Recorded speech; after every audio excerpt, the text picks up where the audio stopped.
안녕하십니까. 쉽게 읽는 왕들의 이야기 송요한 목사입니다. 오늘 말씀은 열왕기상 14장 21절부터 16장 끝까지 말씀입니다.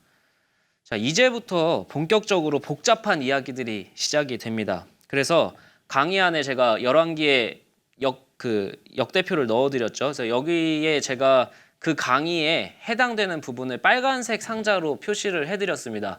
그래서 여러분들이 성경을 읽으시면서 이 이야기구나, 이 이야기구나를 체크를 하시면서 이야기하면 훨씬 이해하기가 쉬우실 겁니다. 우리가 아마 열왕기를 그냥 읽으면 이해가 안 되는 이유가 열왕기의 서술 방식을 짚어내지 않아서 그런 경우가 많아요. 그래서 그것부터 우리가 오늘 좀 차근차근히 진행을 하면 좋을 것 같습니다. 그래서 분열왕국의 연대기와 남유다의 왕들, 북이스라엘 왕들, 열왕기서의 적용 이 흐름으로 갈 텐데 16장까지 언급되는 남유다의 왕들과 북이스라엘 왕들을 짚어보면서 우리가 그거를 통해서 우리의 삶에 적용을 해보도록 하겠습니다. 자, 제가 서두에서 말씀드렸듯이 열왕기서가 이제 본격적으로 남유다와 북이스라엘이 나눠지면서 이해하기가 어렵고 헷갈릴 때가 있어요. 그게 왜 그러냐? 열왕기 서술 방식을 명확하게 이해를 하고 넘어가고 그다음에 제가 그 강의 안에 넣어드린 그 연대기 표를 보시면 훨씬 더 이해하기가 쉬우실 거예요. 그래서 왜 그러냐면 열왕기 서술 방식은요 교차 서술을 하고 있어요. 그래서 북이스라엘의 왕을 먼저 얘기를 했다면 그 다음에 그 북이스라엘 왕이 죽잖아요. 그럼 동시대의 남유다 왕들을 이야기를 하는 거예요. 그러다가 남유다 왕이 또 죽잖아요. 그럼 그 동시대의 북이스라엘 왕들을 또 이야기를 하고 그 또 북이스라엘 왕이 죽으면 다시 그 동시대의 남유다 왕들을 이야기하고 이러니까 막 계속 왔다 갔다 하는 거죠.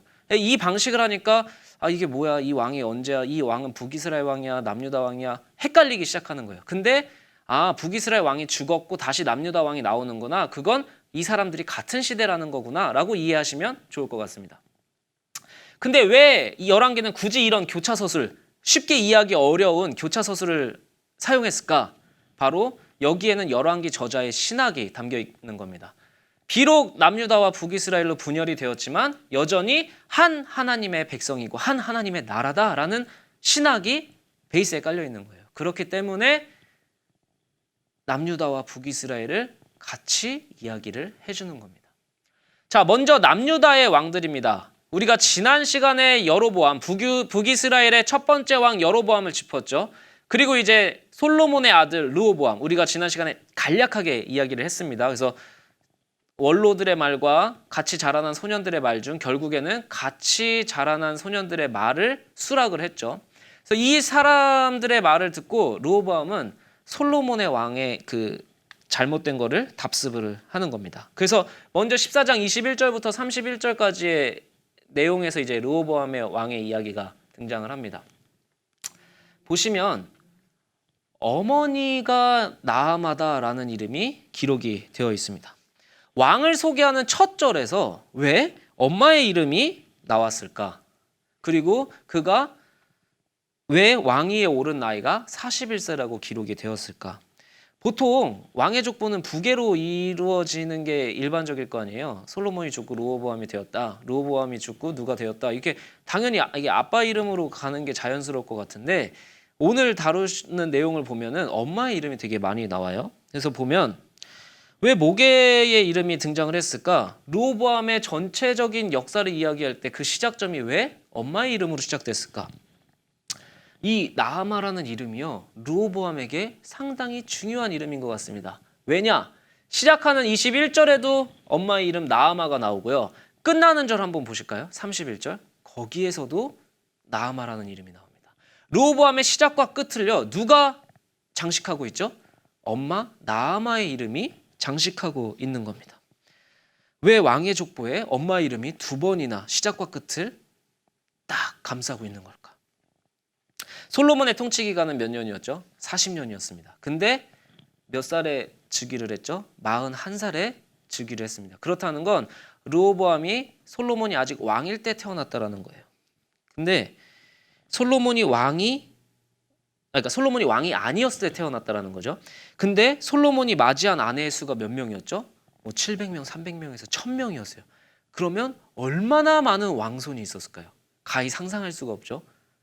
다 딸만 낳지는 않았을 거 아니에요. 아들도 많이 낳았을 거 아니에요. 그 수많은 왕손들 중에서 솔로몬의 뒤를 이은 왕이 됐다. 이거는요, 그 당시에 정세상, 이야기의 구조상 엄마 나아마가 어마어마한 지대한 영향을 끼쳤을 거다. 르호보암이 왕이 되는데 혁혁한 공을 세웠을 것이다 라고 우리가 추측할 수 있을 것 같습니다. 그러니까 엄마와 솔로몬 밑에서 정세를 본 거죠.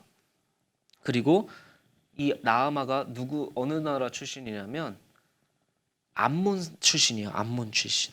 그러니까 암몬도 우상 숭배를 하는 국가였죠. 이 암몬 출신의 엄마에게 많은 영향을 받았을 거예요. 결국 르호보암은 어떤 왕이었냐? 악행을 엄청 했다. 악한 일을 뛰어나게 했다라고 나와요. 그리고 수많은 여인들과 이방신을 전파했다.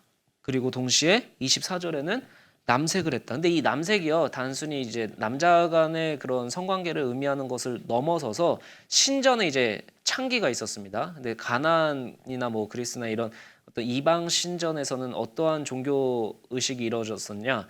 성전 창기가 있었습니다. 그러면 신과 교접한다라는 의미로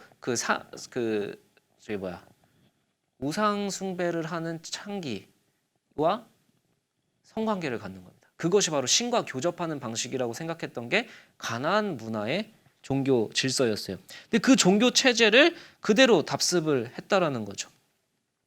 결국 이 악행은 뭐냐? 산당과 우상을 많이 세우고 가나안의 종교 제도를 이스라엘에게 접목하고 있었다. 이 말은 결국 유다, 이스라엘, 하나님 나라의 국가 경영 근본이 무너져 있는 상태라는 것을 보여주는 겁니다. 결국에 결국 이 악행을 거듭한 르호보암에게 위기가 찾아와요. 어떤 위기냐?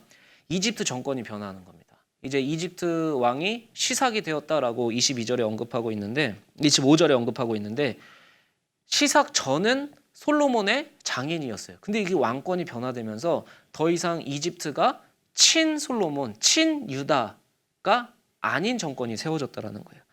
원래 솔로몬은 왕위에 오르자마자 어떻게 했죠? 애굽과 정략 결혼을 맺습니다. 이거는 우리의 나라의 안위를 하나님께 맡기는 게 아니라 강대국 애굽에게 맡기는 행위였어요. 원래 이스라엘의 안위는 하나님한테 맡기는 것이 하나님의 진정한 목적이었습니다. 그러나 이 25절과 26절 이집트 정권의 변화를 통해서 우리가 배울 수 있는 건 뭐냐?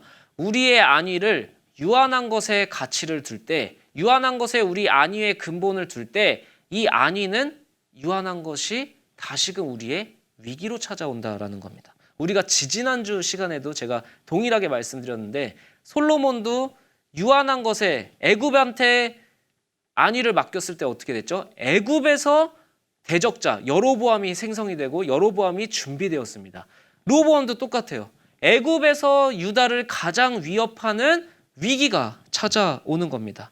하나님 외의 것을 의지할 때 그 의지했던 것이 나에게 위기로 찾아온다는 게 이 세상의 참 아이러니인 것 같습니다. 이집트를 의지했지만 이집트가 유한했다라는 거죠. 왜? 내가 의지한 정권이 영원하지 않았기 때문에. 그리고 변화하자 나에게 위기로 찾아온 겁니다. 결국에 이집트가 정권이 변화가 되고요. 그 하나님의 곳간이 다 털려요. 그래서 어느 정도로 위기가 찾아오냐? 놋방패로 금방패를 대신했다라는 구절이 나오는데 여러분 우리가 그 앞에 나왔던 솔로몬 본문을 다시 보시면 금이 막 너무 많아서 은은 귀하게 치지도 않았다라고 그러고 금방패가 너무 많았다라는 구절이 생각이 나실 거예요. 근데 그 금방패를 다 뺏긴 거예요. 그리고 놋방패를 세워놓은 거예요. 이 놋방패에 상당히 중요한 의미가 있는데 놋은요 성경에서 심판을 의미하고 혼합주의, 가짜를 의미합니다. 놋은 금과 유사한 노란색의 금속이지만 절대 금이 아니죠. 가짜이죠. 그리고 결국에는 애굽의 침공 후 르호보암의 왕정이 어떠한 모습이 되었냐? 놋방패로 금방패를 대신하지만 그 놋마저도 귀한 시대가 되어버렸다는 거예요. 하나님의 엄청난 심판이 온 거예요. 솔로몬 때는 금방패가 너무나 많았지만 그래서 은이 귀하게 여겨지지도 않을 정도로 물질적 번영이 그 나라를 지배했지만 하나님의 심판이 임하자 놋마저도 귀한 시대가 되어버렸다. 하나님의 심판을 의미하는 거예요. 근데 더군다나 이 놋이라는 건 뭐냐? 절대 금이 될 수 없는 가짜, 금속의 혼합. 결국에는 하나님의 신앙과 이방의 신앙이 혼합되어 버린, 정말로 이도저도 아닌 가짜 하나님 나라가 되어버렸다라는 것을 놋방패를 통해서 보여주는 겁니다. 이 르호보암은 결국에는 악한 일을 뛰어나게 한 아버지 솔로몬의 일을 그대로 답습해서 문화와 전통이 되어버린 잘못된 가짜 나라를 그대로 유지하다가 떠난 실패한 왕이 되고 맙니다. 그리고 나서 그 뒤를 잇는 왕이 아비암 왕인데요. 3년밖에 통치를 안 해요. 근데 여기서도 어머니 마아가의 이름이 나옵니다. 이 르호보암의 죄를 그대로 답습했다라고 3절에서 이야기를 하는데, 여기서도 동시에 아비암을 성경은 뭐라고 묘사하냐? 온전하지 못하다, 다윗과 같지 않다라고 이야기를 해요. 여러분, 여기서 제가 여러분들과 함께 나누고 싶은 단어는 온전이라는 단어입니다. 이 온전이라는 단어를 쉽게 이야기하기 위해서는 다윗과 같지 않다라는 구절과 왜 병행으로 나왔나, 이거를 짚어보시면 될 것 같아요. 자, 다윗은 하나님한테 완전한 사람이었을까요? 온전한 사람이었을까요? 병렬 구조기 때문에 온전한 사람인 거죠. 그러나 완전한지 완전하지 않은지는 우리가 다윗의 이야기를 통해서 짐작할 수 있습니다. 그는 완벽하게 하나님의 말씀을 따른 사람은 아니었습니다. 먼저 밧세바를 범했고요. 밧세바의 남편이 우리아를 살인한 사람입니다. 이 두 가지를 통해서만 봤더라도 다윗은 하나님의 규례와 법도를 완전하게 지킨 사람은 아니었습니다. 그러나 하나님은 왜 다윗과 같지 않았기 때문에 온전하지 못하다라고 이야기했을까요? 이 말은 다윗은 온전했다라는 뜻인데, 이 온전이란 단어는 여러분, 돌이키는 사람, 마치 누가복음의 탕자와 같은, 내가 너무나 멀리 아버지를 떠났지만 다시 아버지에게로 돌아온, 그래서 다시 아버지와 자녀의 관계를 회복한 것이 바로 온전한 관계인 거예요. 다윗은 실수를 안 하고 죄를 범하지 않았기 때문에 온전한 것이 아니라, 실수하고 죄를 범했지만 다시금 하나님 앞에 돌아와 그 관계를 회복했기 때문에 온전하다라는 평가를 들은 겁니다. 우리가 지난 시간에 배웠던 여로보암도 왜 다윗과 또 다른 상징적인 해석이 되었냐? 몇 번의 하나님의 기회를 통해서도 돌이키지 않았기 때문에 그런 평가를 받은 겁니다. 결국 하나님을 붙들고 하나님을 살면서 나의 한계를 깨닫고 다시금 나에겐 하나님밖에 없습니다라고 하나님께 돌아오는 게 온전의 의미인 겁니다. 그리고 4절에 아주 중요한 표현이 나와요. 다윗의 등불인데요. 이거는 바로 하나님이 다윗과 한 언약을 의미하는 겁니다. 사무엘하 7장 12절과 13절에 보면 다윗의 왕국을 예언하시면서 하나님의 나라와 그 다윗에게 이 하나님의 나라의 약속을 내가 신실하게 지켜줄 것이다 라는 약속을 하세요. 다른 왕과는 달리 다윗의 등불이라는 건 하나님이 그 약속을 끝까지 지켜내시겠다라는 언약에 붙들린 다윗을 표현해 주는 겁니다. 그래서 다윗은 우리가 아까 말했듯이 하나님 손에 붙들린 채로 다시금 돌이키고 다시금 회복하여 하나님과의 관계를 그대로 유지한 사람들이 된 것입니다. 고난을 겪은 후에야 그는 신앙의 참 모습을 알았고, 그 참 모습을 알았을 때 하나님은 내가 너를 끝까지 지켜주겠다라는 언약을 성취한 것입니다. 이 언약을 하나님은 끝까지 지켜주시려고 애를 쓰세요. 그래서 북이스라엘과 비교해서, 북이스라엘은 그 제가 연대기 표 드렸잖아요. 거기에 북이스라엘 표를 보시면 같은 색깔로 묶여진 왕들이 있을 거예요. 그게 왕조가 바뀌는 거거든요. 근데 남유다는 한 가지 색깔입니다. 다윗의 왕조는 바뀌지는 않았어요. 그러나 마지막까지 돌이키지 않았기 때문에 결국은 심판을 받지만 하나님은 최대한 다윗의 등불을 지켜주셨다라는 거예요. 이 아비암 뒤를 이은 왕이 바로 아사 왕인데요. 여러분, 이 아사 왕도요, 보면 재밌는 표현이 하나가 있습니다. 엄마의 이름이 마아가라고 등장을 하는데, 뒤로 잠깐 돌아가 볼까요? 아비암의 엄마도 마아가라고 그랬는데 아사의 엄마도 마아가라고 나옵니다. 왜 이런 표현이 나왔을까요? 동명이인일까요? 아니요, 동일 인물이라고 대부분의 주석가들은 해석을 하고 있습니다. 이걸 어떻게 해석을 하느냐? 당시에 마아가가 상당히 영향력 있는 태후였을 것이다라고 해석을 해요. 그래서 여러분들 혹시 영어 성경 갖고 계신 분 영어 성경 보시면 그 13절을 보시면 뭐라고 돼 있냐? His grandmother's name was 마아가 이렇게 돼 있어요. 그러니까 그의 할머니의 이름이 마아가다라고 나오고 있어요. 그러니까 대부분의 주석가들이 일치하고 있는 지점은 뭐냐? 태후로서 아비암에게도 영향을 끼쳤고 아사에게도 영향을 끼치려고 했던 인물이 바로 마아가라는 겁니다. 근데 오랜만에요. 다윗 이후에 솔로몬이 악한 왕이었죠. 그리고 르호보암도 아빠의 그 악행을 그대로 답습했죠. 아비암도 잘못했죠. 다윗과 같이 온전하지 못했죠. 그러나 오랜만에 이 아사 왕은 개혁을 기치로 삼는 왕으로 등장합니다. 개혁의 아이콘이라고 생각을 하시면 되는데 11절에 보면은 다윗과 같다라고 이야기를 하세요. 여호와 보시기에 정직하게 행했다. 그리고 12절에 보면 남색하는 자와 창기를 다 없애고 조상이 지은 모든 우상을 없애버렸다라고 이야기를 해요. 근데 아사의 개혁이요. 너무나 잘 가고 있었는데 갑자기 한 가지 브레이크라고 그러기에는 태엽 사이에 낀 돌멩이가 하나 발견이 됩니다. 뭐였냐? 14절에 어떤 표현이 나오죠?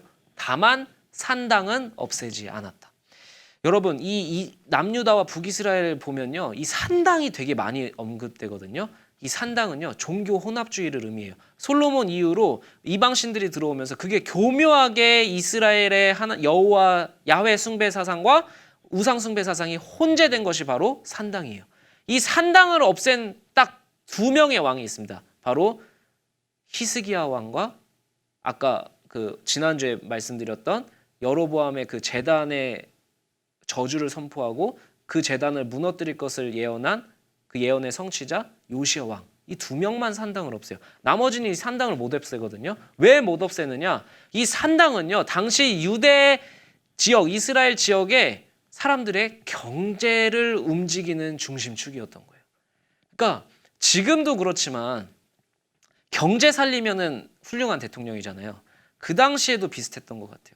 그 당시에도 백성이 굶주리면 무조건 나쁜 왕이었어요.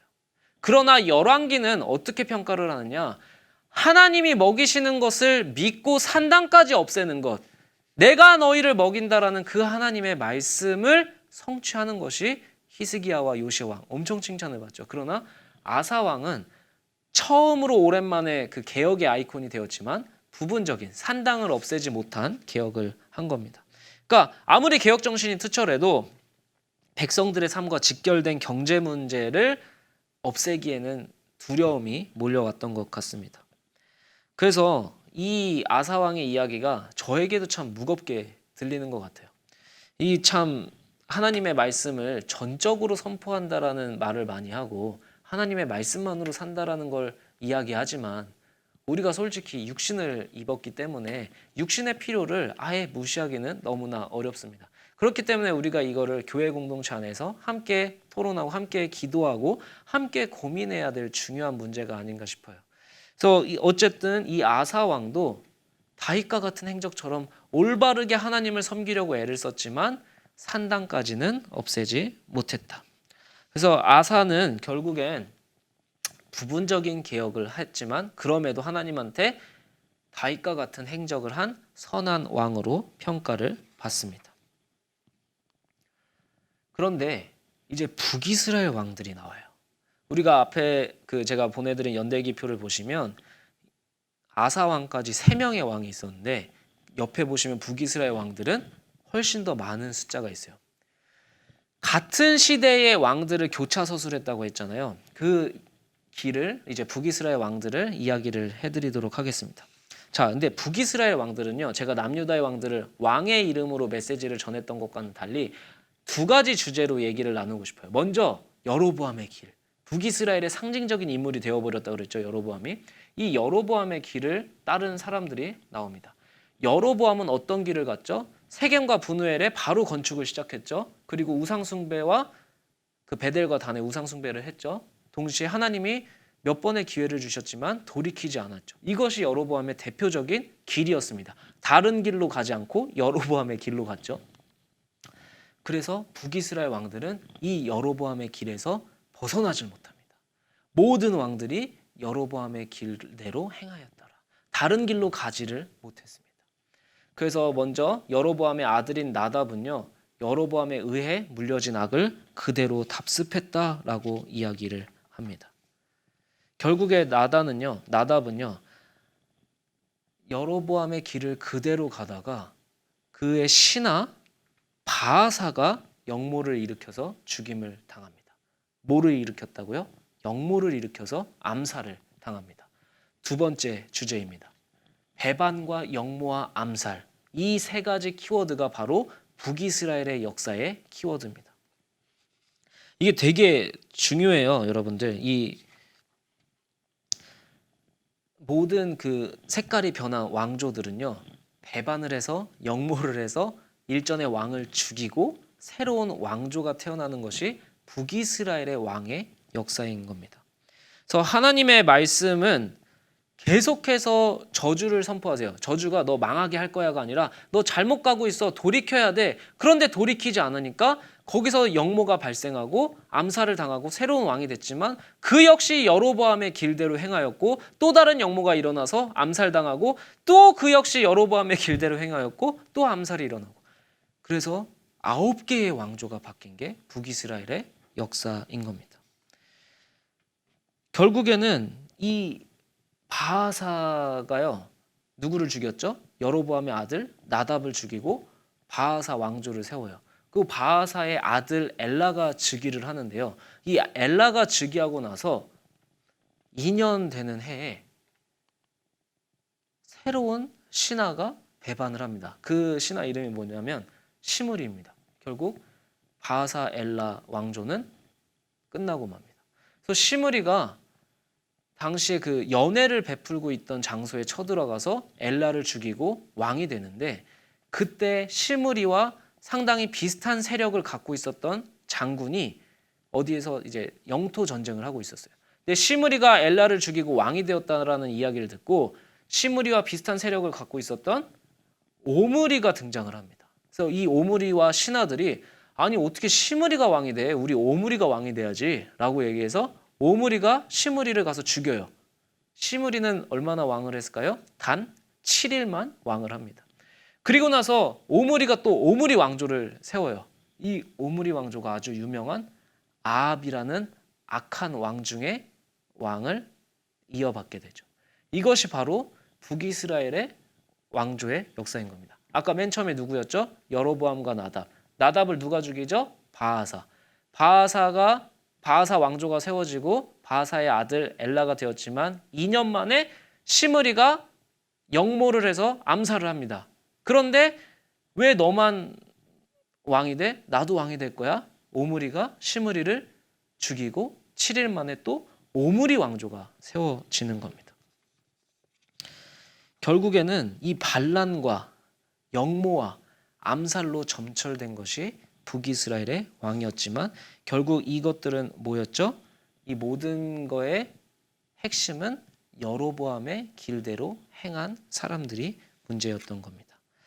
그래서 이 16장의 마지막을 보면요, 아주 재미있는 본문이 하나 나오는데 그 본문을 우리가 한번 조금 짚어내면서 오늘 강의를 마무리하도록 하겠습니다. 이 계속해서 여로보암의 길, 결국에는 그들의 문화와 전통이 되어버린 우상 숭배가 지배하는 그 나라의 절정은 이 아합 왕 때 시작이 되는데요. 아합 때 이렇게 계속해서 반복된 죄가 축적이 돼서 어떤 방식으로 표현이 되느냐? 16장 34절에 보면 아합이 왕이 되면서 그 왕 뭐를 시작하냐? 여리고성을 건축을 합니다. 여러분, 근데 여리고성 어디서 가장 먼저 들어보셨죠? 여리고성 하면 아주 가장 먼저 떠오르는 것이 바로 여호수아가 가나안 땅에 들어가서 처음으로 전투를 벌인 성입니다. 거기서 전투를 벌이는데 여호수아가 여리고성을 함락하는 공식은 전략도 아니고 전술도 아니고요. 너무 생뚱맞은 방법이에요. 돌아라, 그리고 마지막 날에 소리쳐라. 무너질 것이다. 진짜 무너졌어요. 뭐냐면 가나안은요, 가나안 땅이 갖고 있는 함의는 뭐냐? 그리스도 안에 있는 사람들이, 그리고 하나님 나라의 백성들이 보여야 될 행동, 바로 순종을 통해서 하나님이 약속한 것을 얻게 되는 땅인 겁니다. 그래서 대부분의 땅이요, 막 칼과 창으로 이기는 전투도 있지만 그 시작점은 뭐였죠? 여리고성을 함락시키는 그 모습은 철저한 순종, 칼과 무기를 의지하는 전투가 아니라 하나님의 말씀에 순종하는 것이, 하나님의 말씀을 의지하는 것이 승리의 열쇠였던 겁니다. 결국에 하나님이 가나안의 전투를 통해서 주시고자 했던, 가르치시고자 했던 메시지는 하나님 나라의 백성의 최고의 가치는 하나님 말씀에 순종하는 것이다. 그런데 여리고의 그 논리로 설명이 안 되는 그 여리고성 함락 이후에 하나님이 예언을 하십니다. 여호수아가 하나님의 계시를 이야기를 하는데 여호수아 6장 26절을 보시면요, 거기서 뭐 문을 세우는 자는 어떻게 될 것이고 뭐를 세우는 자는 어떻게 될 것이고 그 여리고성을 축적하는 거에 대한 아주 무서운 예언을 하세요. 근데 이 여리고를 건축한다라는 건 무슨 말이냐? 결국에 가나안 땅에 들어와서 가장 먼저 무너뜨린 성을 다시 세운다라는 건 뭐죠? 내가 다시 가나안의 문화로 돌아가겠다라는 상징적인 행위인 거예요. 근데 누가? 아합이 왕이 돼서 여리고성을 건축하는 거예요. 가나안 문명의 재부흥을 일으키는 겁니다. 결국에 여호와라는 신은요, 그냥 가나안의 수많은 신 중에 하나가 돼버리는 거예요. 여리고성을 재건축한다는 건 가나안의 문화를 내가 따르겠다라는 거예요. 그래서 여리고를 건축을 하고 아합의 아내도 이방 여자였죠. 그래서 하나님이 나를 지켜주시는 것이 아니라 가나안의 문화가 하나님의 문화, 하나님 나라의 백성이 되는 것보다 가나안 문화를 따르는 것이 나에게 적합하다라고 판단을 내린 겁니다. 그래서 히엘이라는 사람이 책임을 맡고 재건을 하는데요. 34절에 제가 한번 볼게요. 34절 여러분들 같이 말씀을 보시면 터를 쌓을 때 아들이 죽었고요. 그러니까 시작할 때 아들을 잃은 거예요.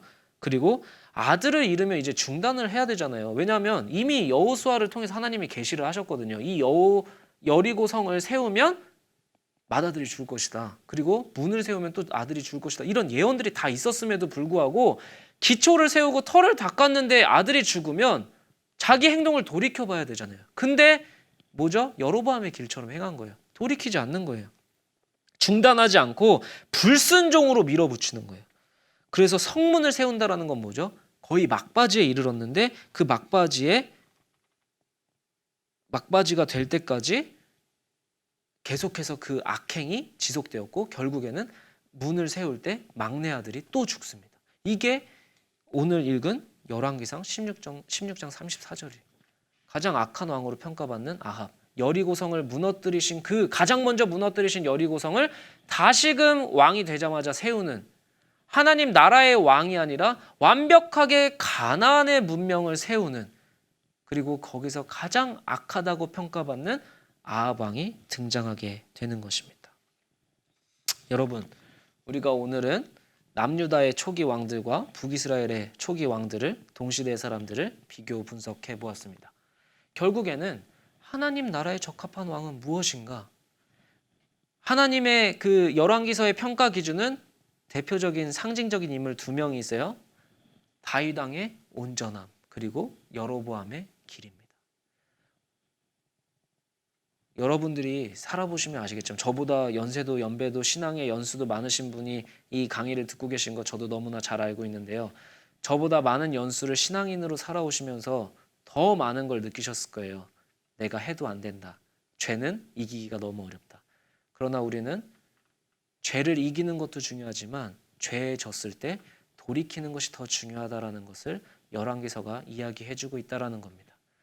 다윗 왕의 온전함은 완벽하게 하나님의 계명과 규례를 지켰다라기보다는 하나님과 계명과 규례를 지키지 못한 그 처절한 패배의 순간에도 다시금 하나님께로 돌이키는 그 온전함을 하나님은 원하신다라는 겁니다.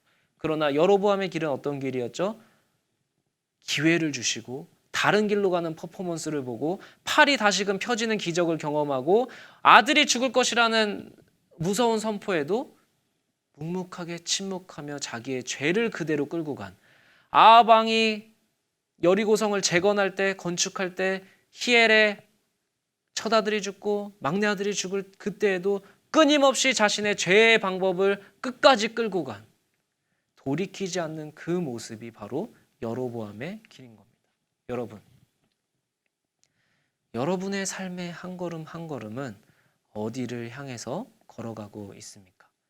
방향을 돌이키는 온전함으로 나의 한 걸음이 나아가고 있는지, 아니면 고집스럽게 나의 삶의 방식, 세상의 삶의 방식을 묵묵히 끌고 나가고 하나님의 말씀에 침묵하면서 걸어가고 있는 여로보암의 길에 서 있는지, 우리의 삶을 점검하며 오늘의 강의를 마치도록 하겠습니다. 감사합니다.